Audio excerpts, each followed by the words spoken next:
Hello friends, welcome to my YouTube channel. તો આજે આપણે બનાવીશું બે નવી રીતે ક્રિસ્પી મરચાંના ભજીયા. તો અહીંયા આપણે પટ્ટી ભજીયા અને રીંગ ભજીયા બનાવીશું. શિયાળામાં ખાવાની મજા પડી જાય તેવા આપણે મરચાંના ભજીયા બનાવીશું. તો ચાલો બનાવવાનું શરૂ કરીએ. તો એના માટે મેં અહીંયા 6 થી 7 લીલા મરચાં લીધા છે. તે બહુ તીખા પણ નથી, મીડિયમ એવા છે. આવી રીતે લાંબા હોય તેવા લેવાના છે. હવે આપણે પહેલાં પટ્ટી મરચાં બનાવી રહ્યા છીએ, એટલે આ રીતે આપણે તેને લાંબી લાંબી પટ્ટી કરીશું અને વચ્ચેથી બિયાના ભાગને દૂર કરી નાખીશું. આવી રીતે મરચાંના 4 ભાગ કરીશું, એટલે વધારે પાતળી પણ ના થાય અને જાડી પણ ના રહે. મરચાં મીડિયમ તીખા છે એટલે રગું ના કાઢી તો પણ ચાલે. તમારે લાલ મરચાં લેવા હોય તો પણ ચાલે, તેનો પણ સારો એવો ટેસ્ટ આવે છે. તો આવી રીતે આપણે બધા મરચાંમાંથી બિયાને નસો કાઢીને તૈયાર કરી લીધા છે. હવે આપણે રીંગ ભજીયા બનાવી રહ્યા છીએ.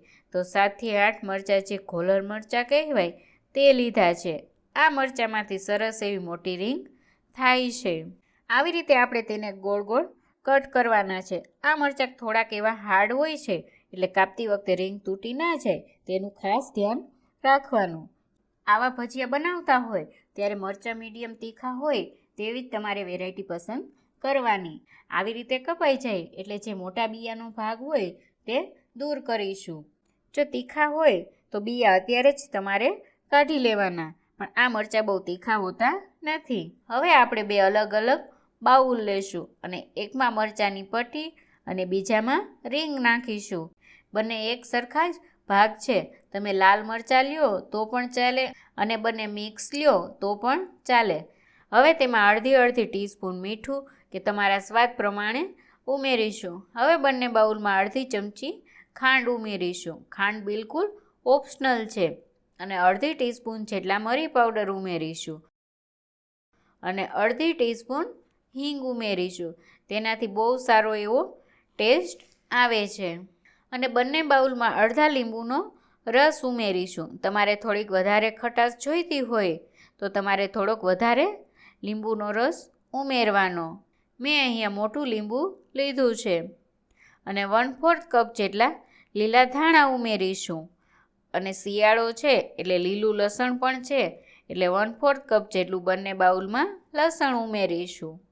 હવે આપણે તેમાં 2 ટીસ્પૂન જેટલું આદું ખમણી લઈશું. આદું ઉમેરવાથી બહુ સારો એવો ટેસ્ટ આવે છે. હવે આપણે તેને મિક્સ કરીશું. આપણે જે મીઠું ઉમેર્યું છે એના લીધે મરચાં સાથે મિક્સ થશે એટલે તેમાંથી પાણી નીકળશે. એટલે પાણી છૂટે એટલે તેમાં ચણાનો લોટથી કોટિંગ કરીશું. આવી જ રીતે બંને બાઉલમાં આપણે મિક્સ કરીશું. એકદમ સારી રીતે મિક્સ થઈ જાય એટલે 5 મિનિટ માટે રેસ્ટ આપીશું. 5 મિનિટ થઈ જાય એટલે તેમાં 1 કપ જેટલો ચણાનો લોટ અને બીજા બાઉલમાં પણ 1 કપ જેટલો ચણાનો લોટ ઉમેરીશું. એવું લાગે તો 1-2 ચમચી જેટલો પાછળથી પણ ઉમેરી શકો છો. બેસન કે સાવ ઝીણો ચણાનો લોટ આવે તે આપણે લેવાનો છે. હવે આપણે તેને આ રીતે બંને બાઉલમાં કોરું જ પહેલાં મિક્સ કરી લેવાનું છે. પછી તેમાં આપણે લગભગ 4 થી 5 ચમચી જેટલું પાણી વાપરવાનું છે. મરચાંના ભજીયામાં સારું એવું કોટિંગ આવશે તો ખાવાની પણ મજા આવી જશે. રીંગવાળા બાઉલમાં હળવા હાથે જ હલાવવાનું છે, નહીંતર રીંગ તૂટી જશે. એ વાતનું તમારે ખાસ ધ્યાન રાખવાનું. આવી રીતે બંનેમાં વારાફરતી પાણી થોડું થોડું નાખીને મિક્સ કરી લેવાનું.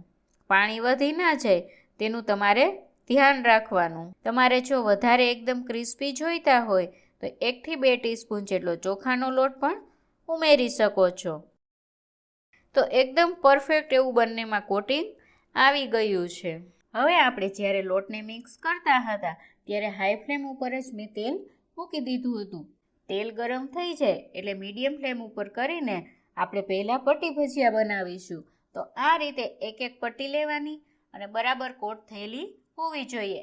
આવી રીતે કડાઈમાં જેટલા સમાય તેટલા આપણે એકસાથે મૂકવાના અને ક્રિસ્પી થાય ત્યાં સુધી તળવાના છે.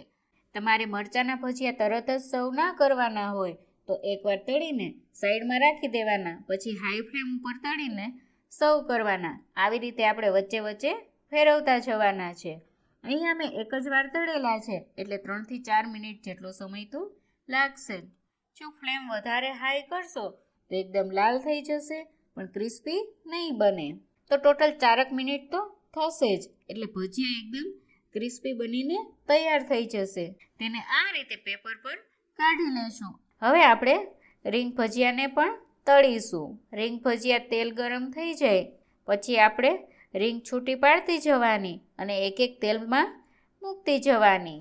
આવી રીતે છૂટી છૂટી આખા તેલમાં આવે એ રીતે મૂકી દેવાની અને મીડિયમ હાઈ ફ્લેમ ઉપર તળીશું. અને 1 મિનિટ પછી તેને આપણે બીજી બાજુ ફેરવીશું અને પાછી 1 મિનિટ થાય એટલે પાછી આપણે બીજી બાજુ ફેરવશું અને પછી ક્રિસ્પી થાય એ રીતે આપણે તળી લેવાની છે. તમારી પાસે મરચાં હોય અને આ રીતે ક્યારેય ના બનાવ્યા હોય તો આ રીતે જરૂરથી ટ્રાય કરજો અને 10થી 15 મિનિટમાં બનીને તૈયાર પણ થઈ જાય છે. અને જો બાળકોને ભજીયા ખાવાનું મન થાય તો સાવ મોળા મરચાંની આ રીતે તમે રીંગ ભજીયા પણ બનાવી શકો છો. તો તૈયાર છે ભજીયા. આ ભજીયાને તમે હિંગ, મીઠું અને લીંબુના રસ સાથે ખાવાની પણ ખૂબ મજા આવે છે. તમે જોઈ શકો છો બંને ભજીયા એકદમ ક્રિસ્પી એવા બનીને તૈયાર થયા છે. જો તમને મારી રેસીપી ગમતી હોય તો લાઈક કરજો, શેર કરજો અને સબસ્ક્રાઈબ કરવાનું ના ભૂલતા. Thanks for watching.